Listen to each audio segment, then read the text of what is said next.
Hello, welcome to Anglè sans redi. Pa bliye, depi ou tombe sou chanel sa ou la kayo. Let's jump! Hi. Hi. Sally. Don't be afraid. Don't be afraid. Ou pa bezwen pe. Maybe. Maybe. Peut-être. Try again. Try again. Essayez encore. I have nothing. I have nothing. Mwen pa gen anyen.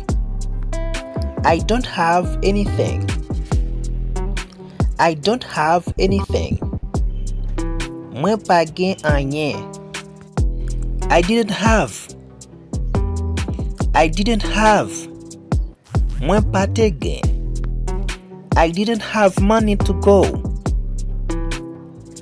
I didn't have money to go. Mwen pa te gen l'ajan pou ale. I went to the beach.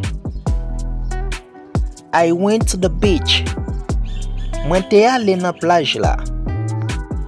I was not there. I was not there. Mwen pa te la. I was here. I was here. Mwen te isit la. I cannot see you. I cannot see you. Mwen pa ka we ou. You were coming but I was going.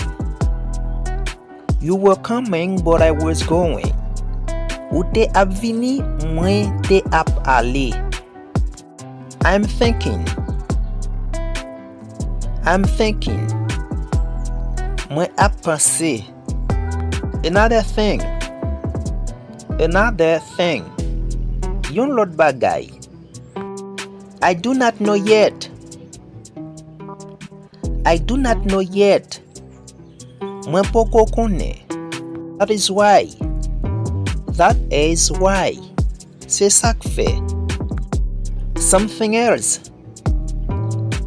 Something else. Yon lot bagay. Somewhere else. Somewhere else. Yon lot kote. Someone else. Somebody else. Yon lot moun. Practice every day. Practice every day. Pratike chak jou. I want to sleep. I want to sleep. Mwen vle dormi. I need water. I need water. Mwen bezwen d'lo. I go to school every day. I go to school every day. Mwen ale l'ekol chak jou. I like coffee.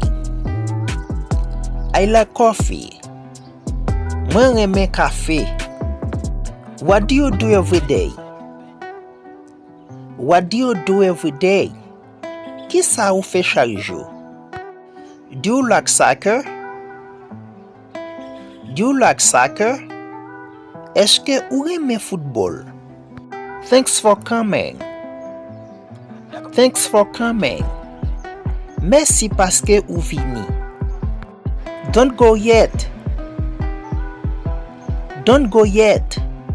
Poko ale. Stay with me. Stay with me. Gete ak mwen. What is your favorite color? What is your favorite color? Ki koule prefere ou? I want to speak English better. I want to speak English better. Mwen vle pale anglais bien. Don't be shy. Don't be shy.